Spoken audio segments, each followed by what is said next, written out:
Fala, meus queridos amigos, como estão vocês? Estão bom, né? Conforme a gente vai crescendo, a gente vai gostando de coisas diferentes. Tipo música, por exemplo. E é bom que quando a gente vai criando nossos ídolos e quando acontece o milagre de duas pessoas que a gente gosta bastante fazer alguma coisa juntas, né? Tipo um feat, um collab, um bem bolado, é difícil descrever a emoção, né? Só que na música é mais normal. E hoje eu quero falar pra vocês de alguns personagens que participaram de outros programas e que você nem lembra, né? Os famosos crossovers. Então bora pro vídeo? Vamos começar!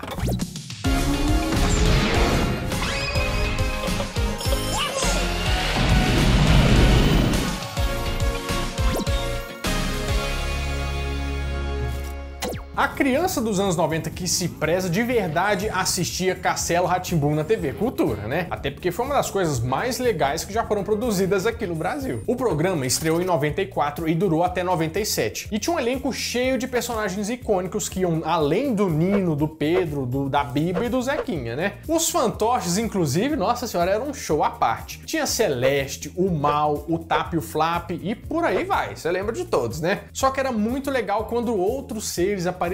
Tipo a tia do Nino, que era a Morgana. Tinha a Caipora também, o Etevaldo. Ai, tantos personagens marcantes. E antes até do Castelo, dentro do programa Rá-Tim-Bum, tinha o Gloob Gloob, que era um quadro onde dois peixes com cara de gente batiam papo. Você deve lembrar bem também.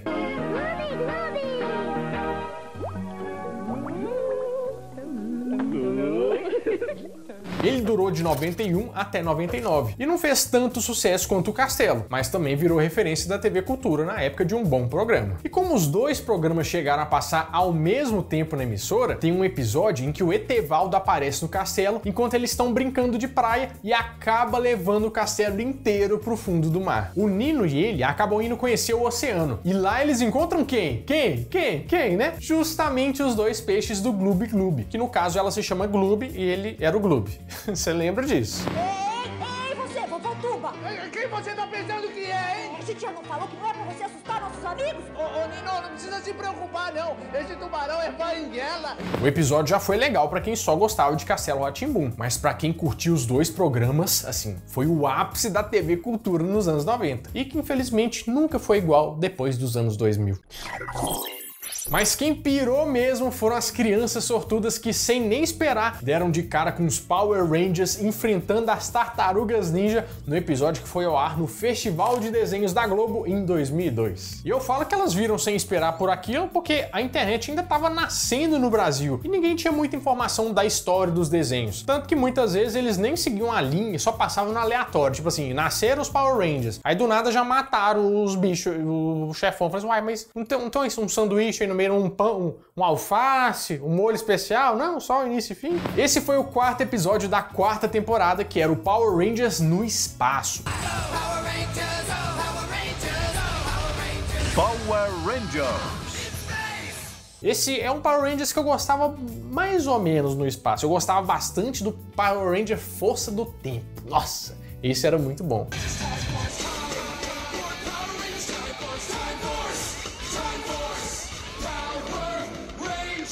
Power Rangers, Força do Tempo. Nesse aí, eles encontravam com as tartarugas ninja que estão, tipo, hipnotizadas. E por isso todo mundo cai na porrada. Mas depois, como bons grupos de heróis, todo mundo se entende e vira amigo. Só que o negócio desse era estranho e pra muita gente deve ter ficado perdida sem saber qual série que tava assistindo, né? O mais legal de tudo é que os tartarugas ninja não acreditavam que os Power Rangers são reais. E os Power Rangers também não acreditavam que as tartarugas eram reais, elas eram lendas pra eles. Eles são os tartarugas ninja!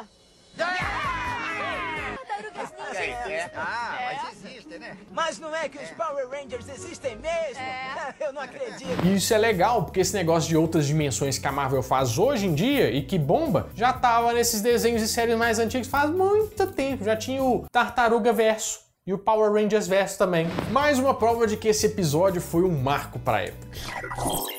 E nos anos 90, o Jim Carrey era de longe um dos maiores comediantes de Hollywood. Tanto que depois do sucesso que foi o filme do Máscara, não demorou muito pro personagem ganhar seu próprio desenho em 1995, que, diga-se de passagem, que desenho bom.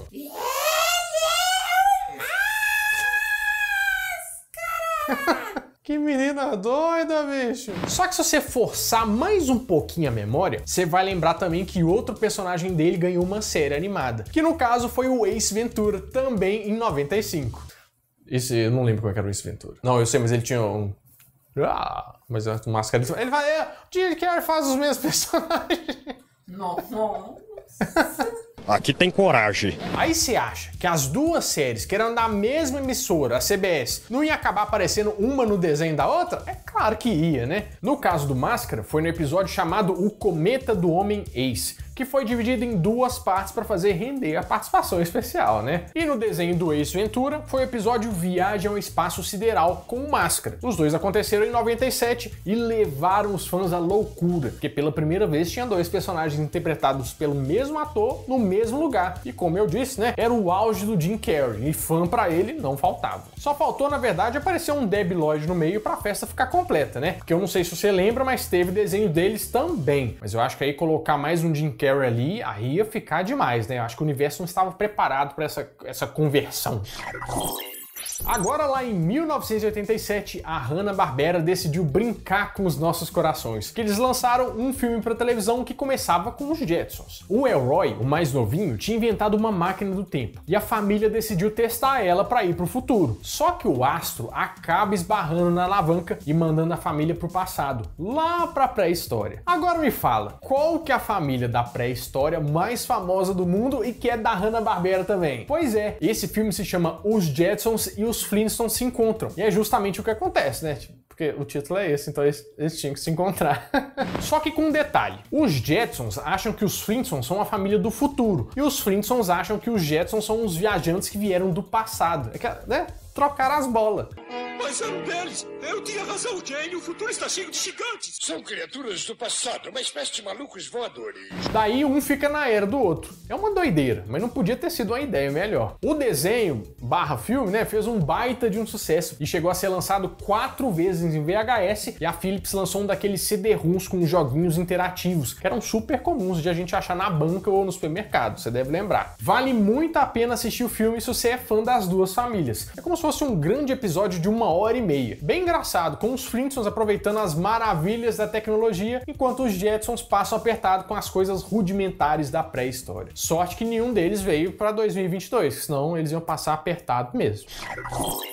E o Johnny Bravo, né? Que tá desde 1997 tentando pegar alguém e não consegue. Pois é, foi justamente isso que fez o desenho fazer sucesso. Mas podemos dizer que ele teve uma ajudinha boa no começo da série. O 7º episódio da primeira temporada contou com a participação especial de um dos maiores desenhos do mundo, o Scooby-Doo. Mas não foi só o Scooby-Doo. Acaba que a turma inteira do Scooby aparece lá e dá uma caroninha pra ele enquanto ele tá pedindo lá, gente, me ajuda aí, pra ele chegar na casa da tia dele. No começo eles não queriam muito dar carona não, sabe? Mas quando o Johnny Bravo fala que a tia dele mora numa casa mal assombrada, daí ganha o coração de todo mundo. Eu deixaria ele lá e continuaria a viagem.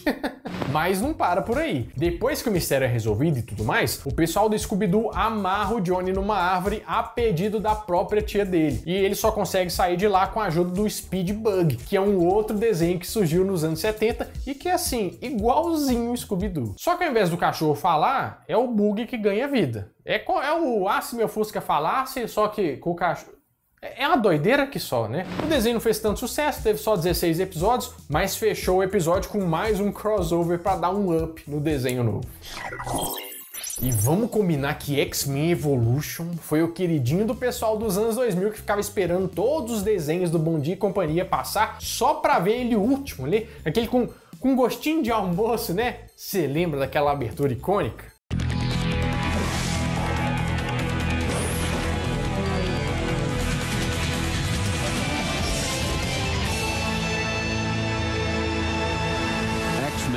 Evolution. Mas nos anos 90, a primeira versão da série era um dos desenhos preferidos que passava na TV Globinho. E no final das contas, as duas versões são muito boas. Mas foi nesta de 92 que aconteceu um crossover nem um pouco esperado pra gente. Do nada, a gente assistindo o Ciclope lá, o Wolverine, como era de costume, né? Aparece ninguém mais, ninguém menos do que o amigo da vizinhança, ele mesmo, o Homem-Aranha. O Miranha. Miranha, o melhor super-herói que tem, o Miranha. Só que os X-Men não são nem um pouco receptivos com ele, né? E já vão pra cima do coitado sem nem perguntar o que ele tava fazendo lá. E aí todo mundo tenta, né? Mas ninguém consegue pegar o Peter Parker, que no final só tava a fim de bater um papo com o professor Xavier. Ele tava preocupado porque a mutação dele tava avançando. Só que aí o episódio fica calmo por uns 2 minutos e o Wolverine se encrenca com ele de novo e faz uma confusão danada. Mas que nem eu disse, né? Hoje em dia a gente já sabe que vai ter uma participação desse tipo antes da coisa ficar pronta. Só que em 92 era uma surpresa, ninguém tava esperando. Tanto que esse foi considerado um dos melhores episódios de desenho da época e saiu em revista e tudo mais. A gente adorou. Você tá todo feliz rindo aí, né? Pois é, mas se você quiser continuar rindo, você tem que fazer o quê? Inscrever no canal. Depois você perde, não vê, some da sua vida e não pode, né? E ainda aqui tem pão de queijo. Você aceita? Tá gostoso.